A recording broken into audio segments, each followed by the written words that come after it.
모든 사람은 베풀 것을 가지고 있다. 칼린디 비노바 바베. 나는 신을 의식의 거대한 바다라고 생각한다.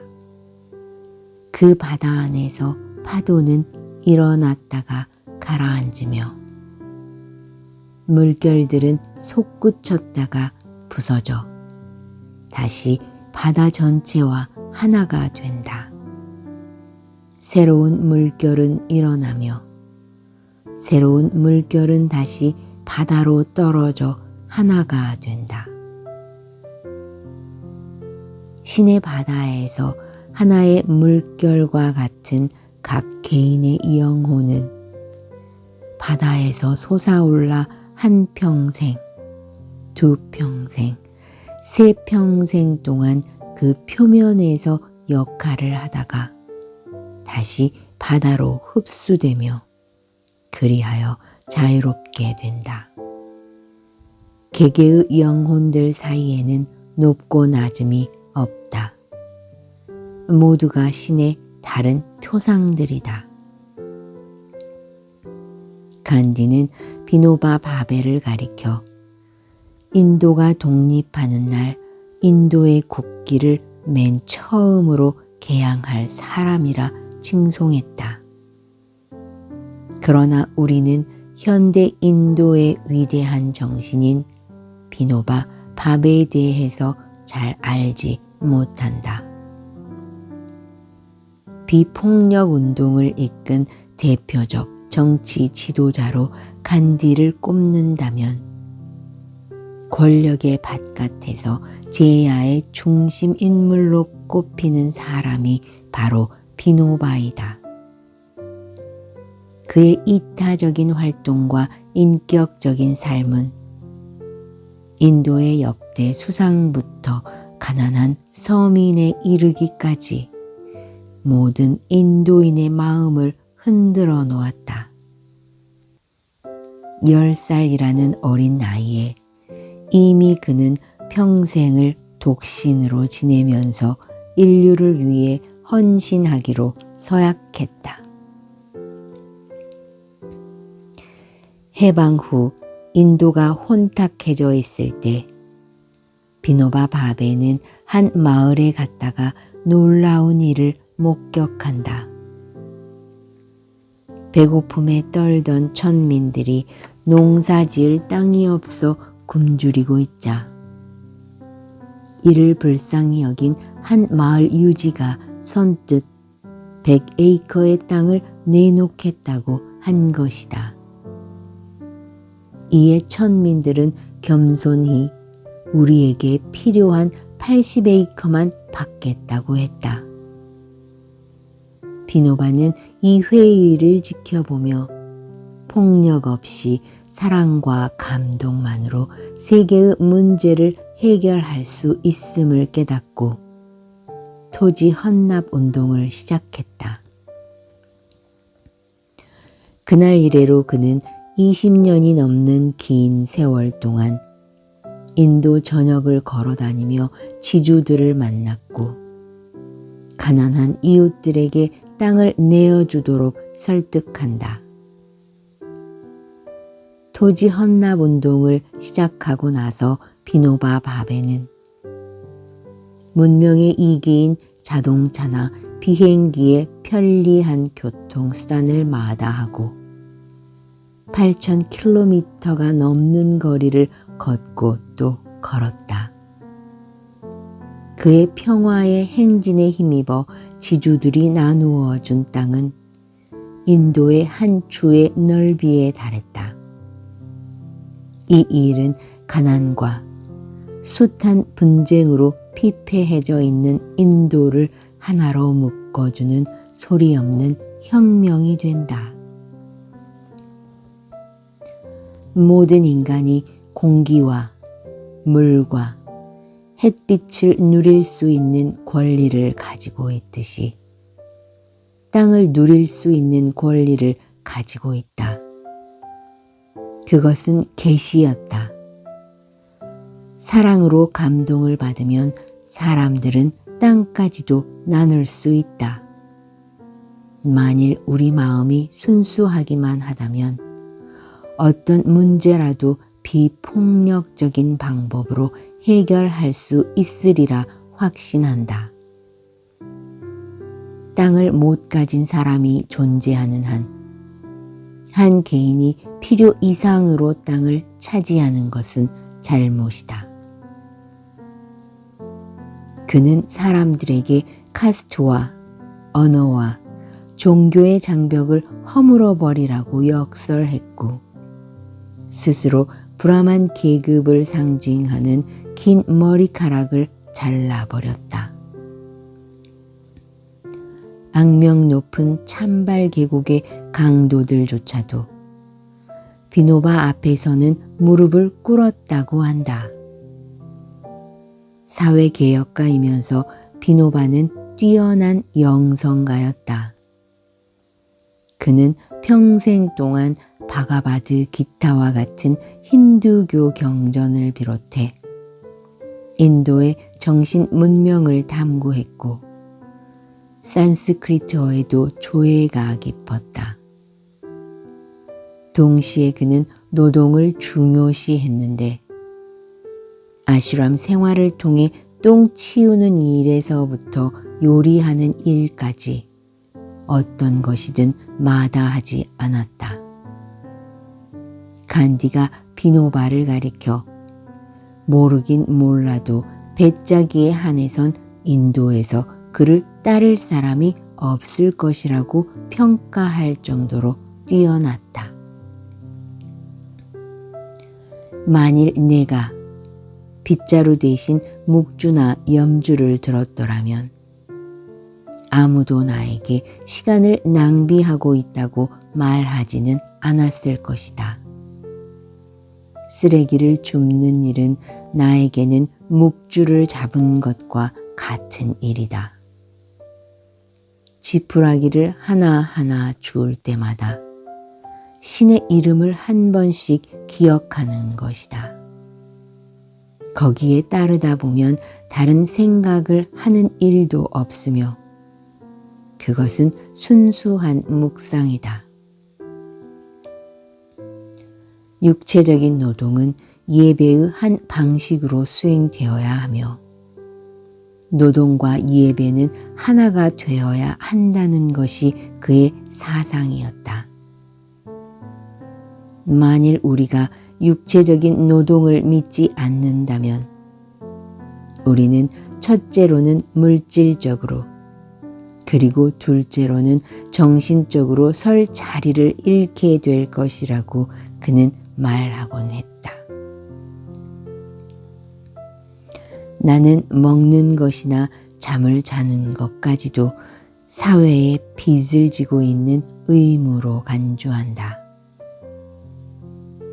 나는 개인적 행동과 사회적 행동을 구별하지 않으며 나의 모든 행동들을 사회에 대한 나의 섬김의 부분으로 소중하게 생각한다. 규칙적으로 잠자리에 드는 것, 건강하게 잘 자는 것, 정해진 시간에 일어나는 것, 이 모든 일들은 나의 사회적 의무의 부분들이다. 독립운동을 하던 비노바는 여러 차례 감옥에 수감된다. 그곳에서 그는 날마다 자기 존재의 근원에 대해 명상하는 시간을 가졌으며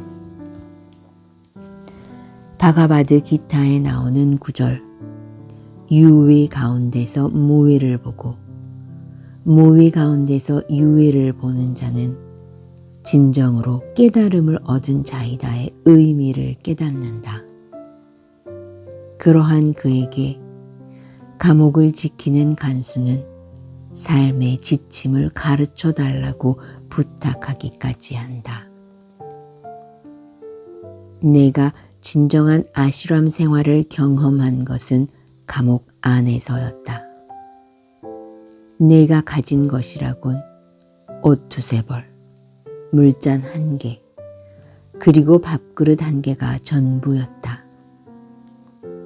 무소유의 서약을 실천하기에 이보다 더 좋은 곳이 또 어디에 있겠는가?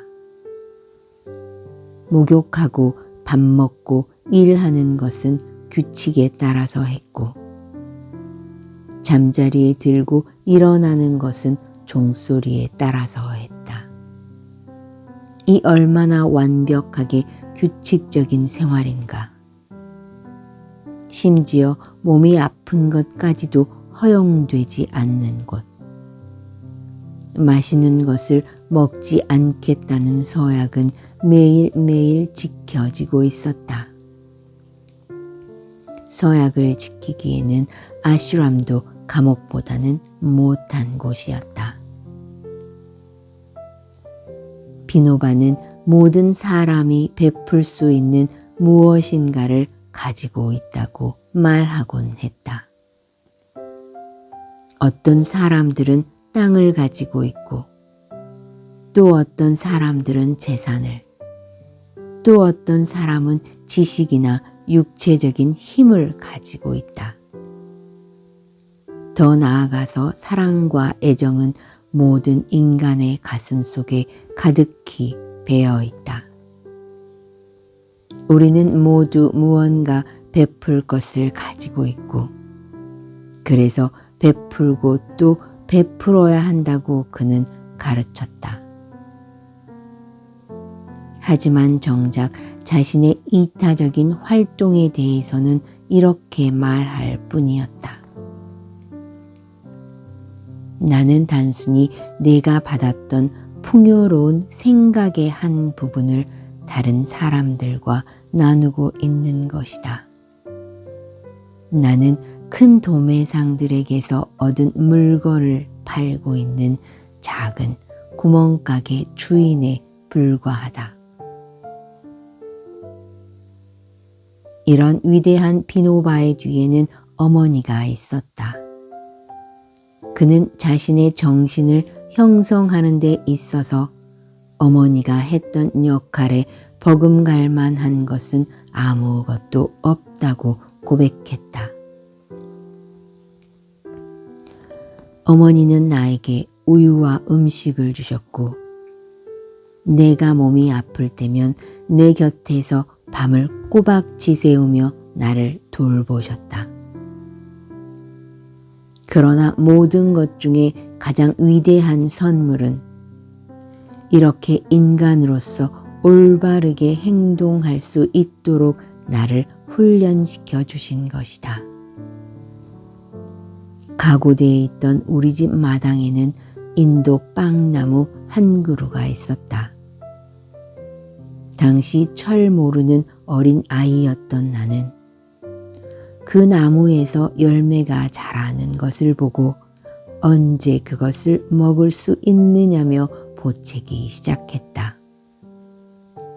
결국 때가 되어 열매가 익자 어머니는 그 나뭇잎들을 따서 오목하게 접시 모양으로 많이 만든 뒤 열매를 거기에 담으셨다. 그리고 나에게 그 접시들을 동네 집집마다 선물로 돌리라고 하셨다. 접시를 다 돌리고 나자 어머니는 그제야 나에게 옆으로 와서 앉으라고 하더니 달콤한 그 열매 몇 조각을 주셨다. 어머니는 먼저 베풀고 나중에 먹어야 하는 법이란다 하고 말씀하시곤 했다. 어머니의 이 가르침은 나에게 깊은 감동을 주었고, 만일 그 가르침이 없었더라면 나는 토지 헌납 운동을 할 수 없었을 것이다. 지주들을 만날 때마다 비노바는 유명한 6 형제의 비유를 들어 그들을 설득했다. 만일 당신에게 아들 5이 있다면 가난한 이들의 대표자를 6째 아들로 생각하고 당신 땅의 6분의 1만 나에게 주시오. 땅이 없는 사람들과 같이 나눌 수 있도록 말이요. 경작할 수 없는 척박한 땅을 내놓는 지주들에게는 먼저 경작할 수 있는 땅을 내놓으라고 요구했다. 그는 단순히 땅을 구걸하러 다니는 것이 아니라 진정한 나눔을 실천하라고 가르치며 다녔던 것이다.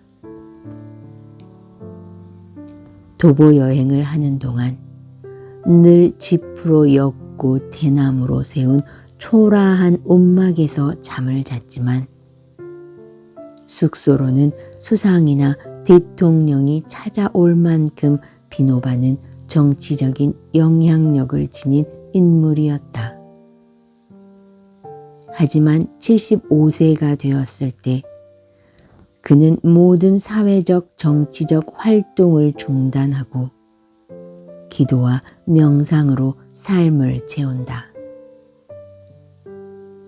87세가 되자 비노바는 몸이 쇠약해지고 죽음이 다가오고 있음을 알았다.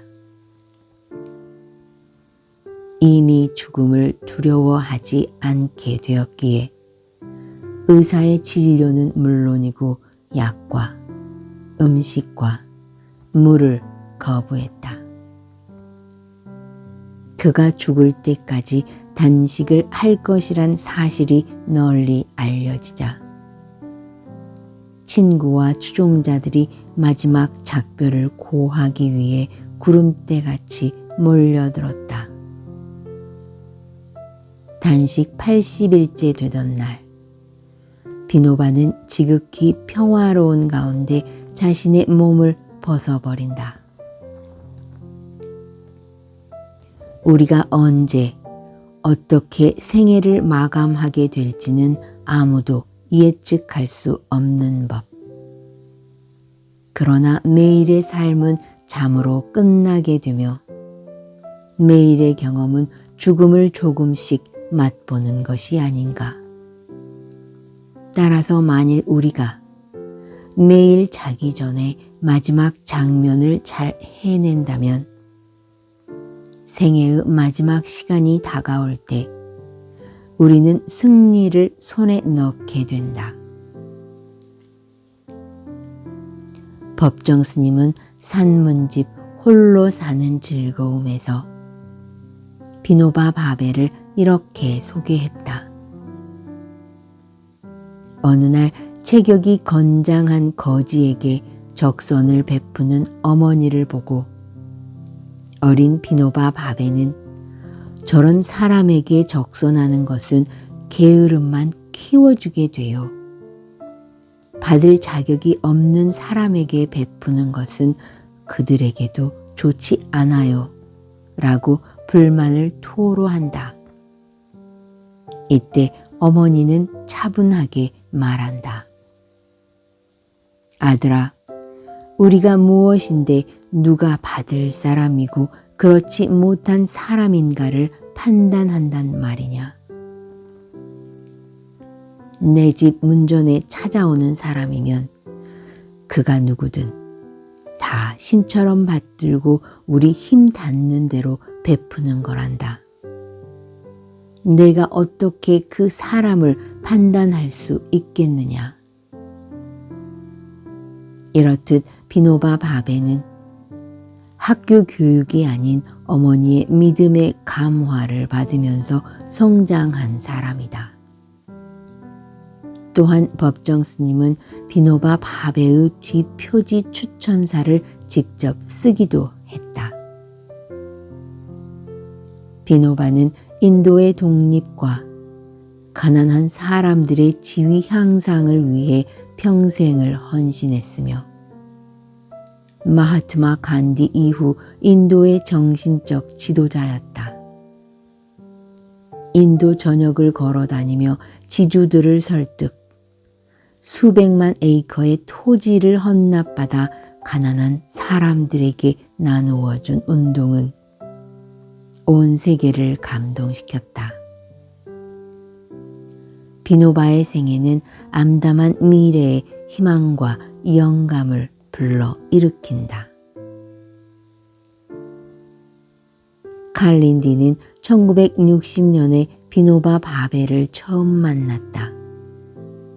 제자가 된 칼린디는 그의 강연과 대화를 꼼꼼히 기록하였으며 1964년 비노바가 힌두어 월간지 마이 트리를 시작하자 편집장을 맡아 오랫동안 그 일을 이어갔는데 이 책의 영문판 원본은 원래 1985년에 마이 트리의 특별 편집본으로 출판된 것이다. 자서전 형식으로 되어 있지만 직접 쓴 것은 아니고 칼린디가 비노바로부터 들은 이야기들을 바탕으로 그 삶을 재구성한 사랑에 이끌려 비노바 바베 회고록은 1994년 그린북스에서 영어판이 발행되었으며 김문호가 번역하여 비노바 바베라는 제목으로 2000년 10월 실천문학사에서 출간되었다.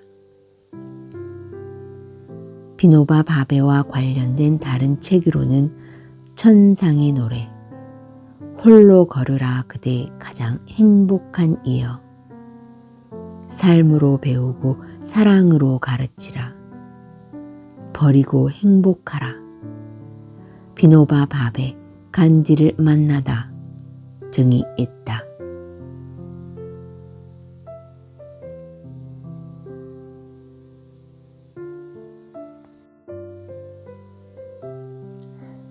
모든 사람은 베풀 것을 가지고 있다. 칼린디, 비노바 바베. 나는 신을 의식의 거대한 바다라고 생각한다. 그 바다 안에서 파도는 일어났다가 가라앉으며 물결들은 솟구쳤다가 부서져 다시 바다 전체와 하나가 된다. 새로운 물결은 일어나며 새로운 물결은 다시 바다로 떨어져 하나가 된다.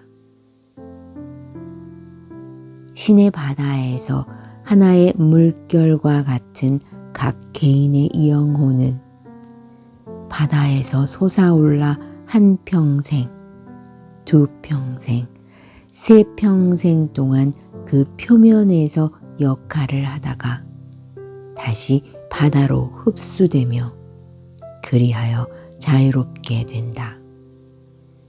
개개의 영혼들 사이에는 높고 낮음이 없다. 모두가 신의 다른 표상들이다.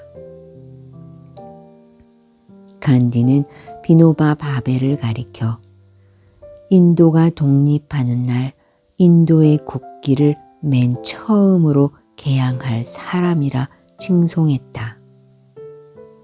그러나 우리는 현대 인도의 위대한 정신인 비노바 바베에 대해서 잘 알지 못한다. 비폭력 운동을 이끈 대표적 정치 지도자로 간디를 꼽는다면 권력의 바깥에서 제야의 중심 인물로 꼽히는 사람이 바로 비노바이다. 그의 이타적인 활동과 인격적인 삶은 인도의 역대 수상부터 가난한 서민에 이르기까지 모든 인도인의 마음을 흔들어 놓았다. 10살이라는 어린 나이에 이미 그는 평생을 독신으로 지내면서 인류를 위해 헌신하기로 서약했다. 해방 후 인도가 혼탁해져 있을 때 비노바 바베는 한 마을에 갔다가 놀라운 일을 목격한다. 배고픔에 떨던 천민들이 농사 지을 땅이 없어 굶주리고 있자 이를 불쌍히 여긴 한 마을 유지가 선뜻 100에이커의 땅을 내놓겠다고 한 것이다. 이에 천민들은 겸손히 우리에게 필요한 80에이커만 받겠다고 했다. 비노바는 이 회의를 지켜보며 폭력 없이 사랑과 감동만으로 세계의 문제를 해결할 수 있음을 깨닫고 토지 헌납 운동을 시작했다. 그날 이래로 그는 20년이 넘는 긴 세월 동안 인도 전역을 걸어다니며 지주들을 만났고 가난한 이웃들에게 땅을 내어주도록 설득한다. 토지 헌납 운동을 시작하고 나서 비노바 바베는 문명의 이기인 자동차나 비행기의 편리한 교통수단을 마다하고 8,000km가 넘는 거리를 걷고 또 걸었다. 그의 평화의 행진에 힘입어 지주들이 나누어 준 땅은 인도의 한 주의 넓이에 달했다. 이 일은 가난과 숱한 분쟁으로 피폐해져 있는 인도를 하나로 묶어주는 소리 없는 혁명이 된다. 모든 인간이 공기와 물과 햇빛을 누릴 수 있는 권리를 가지고 있듯이 땅을 누릴 수 있는 권리를 가지고 있다. 그것은 계시였다. 사랑으로 감동을 받으면 사람들은 땅까지도 나눌 수 있다.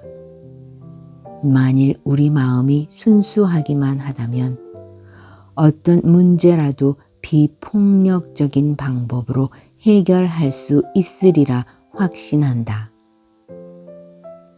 땅을 못 가진 사람이 존재하는 한 개인이 필요 이상으로 땅을 차지하는 것은 잘못이다.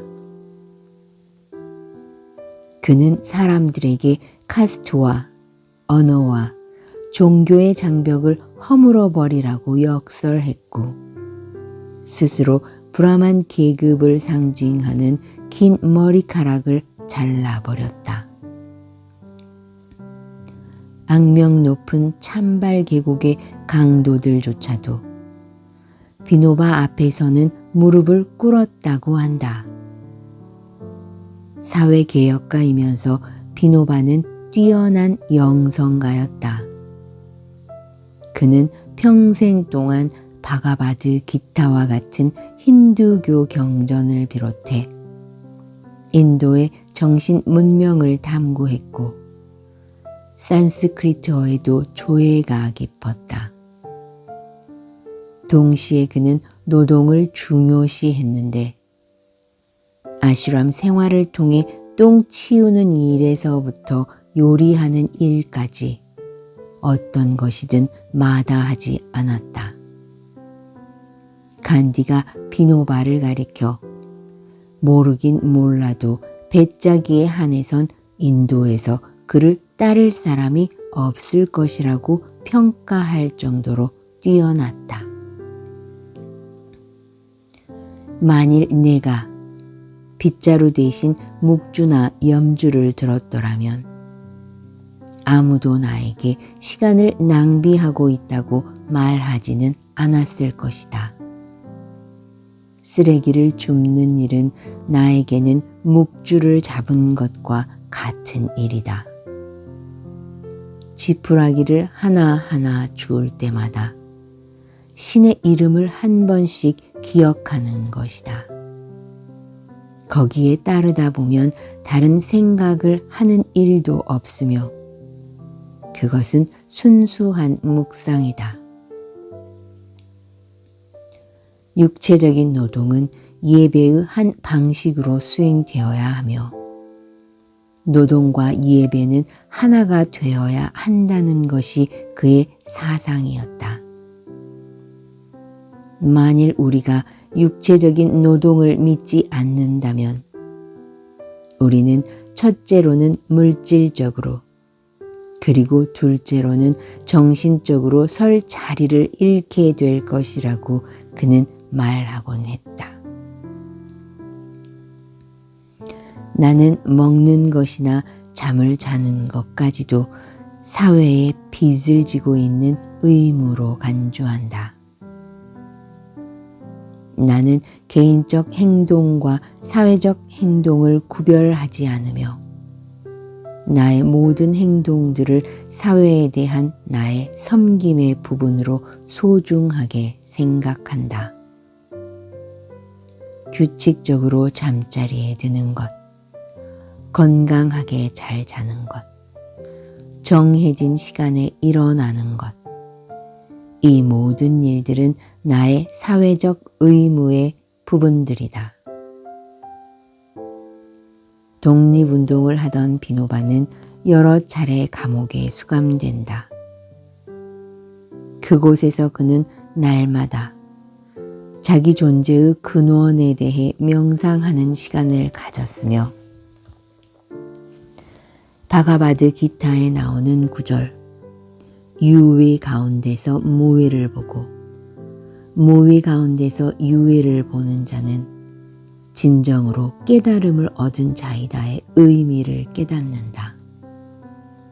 그러한 그에게 감옥을 지키는 간수는 삶의 지침을 가르쳐 달라고 부탁하기까지 한다. 내가 진정한 아슈람 생활을 경험한 것은 감옥 안에서였다. 내가 가진 것이라곤 옷 2-3벌, 물잔 1개, 그리고 밥그릇 1개가 전부였다. 무소유의 서약을 실천하기에 이보다 더 좋은 곳이 또 어디에 있겠는가? 목욕하고 밥 먹고 일하는 것은 규칙에 따라서 했고, 잠자리에 들고 일어나는 것은 종소리에 따라서 했다. 이 얼마나 완벽하게 규칙적인 생활인가. 심지어 몸이 아픈 것까지도 허용되지 않는 곳. 맛있는 것을 먹지 않겠다는 서약은 매일매일 지켜지고 있었다. 서약을 지키기에는 아슈람도 감옥보다는 못한 곳이었다. 비노바는 모든 사람이 베풀 수 있는 무엇인가를 가지고 있다고 말하곤 했다. 어떤 사람들은 땅을 가지고 있고, 또 어떤 사람들은 재산을, 또 어떤 사람은 지식이나 육체적인 힘을 가지고 있다. 더 나아가서 사랑과 애정은 모든 인간의 가슴 속에 가득히 배어 있다. 우리는 모두 무언가 베풀 것을 가지고 있고, 그래서 베풀고 또 베풀어야 한다고 그는 가르쳤다. 하지만 정작 자신의 이타적인 활동에 대해서는 이렇게 말할 뿐이었다. 나는 단순히 내가 받았던 풍요로운 생각의 한 부분을 다른 사람들과 나누고 있는 것이다.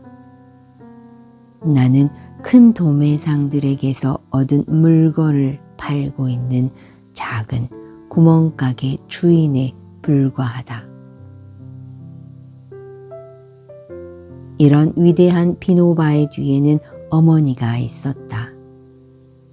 그는 자신의 정신을 형성하는 데 있어서 어머니가 했던 역할에 버금갈 만한 것은 아무것도 없다고 고백했다.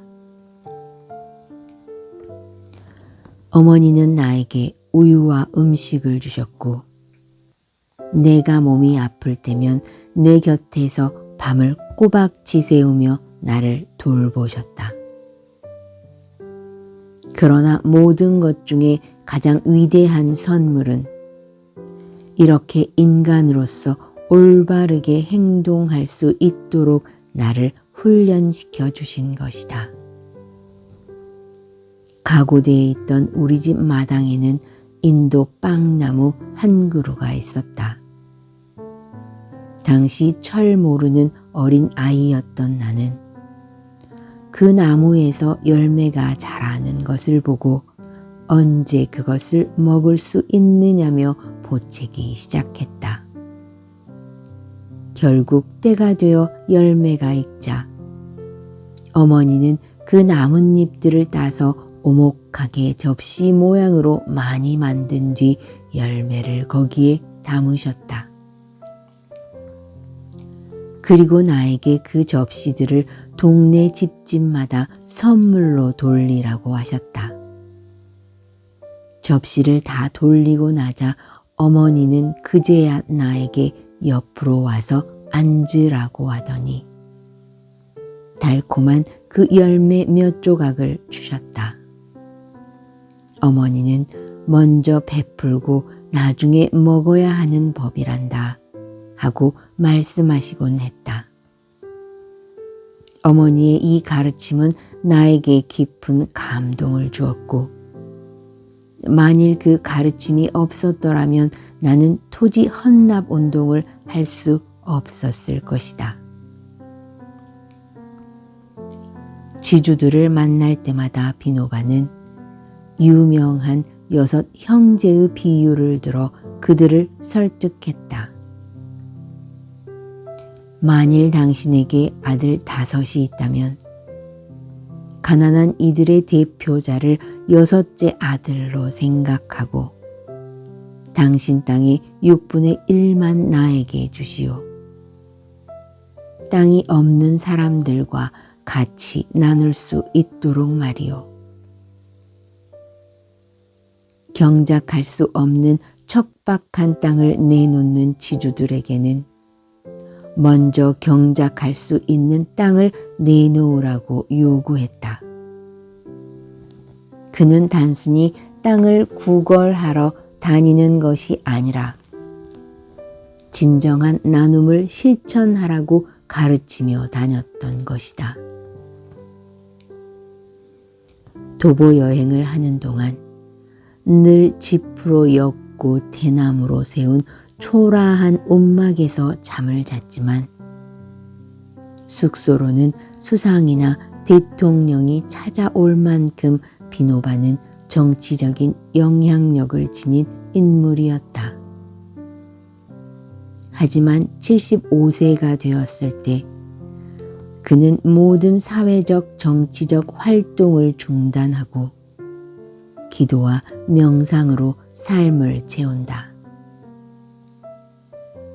87세가 되자 비노바는 몸이 쇠약해지고 죽음이 다가오고 있음을 알았다.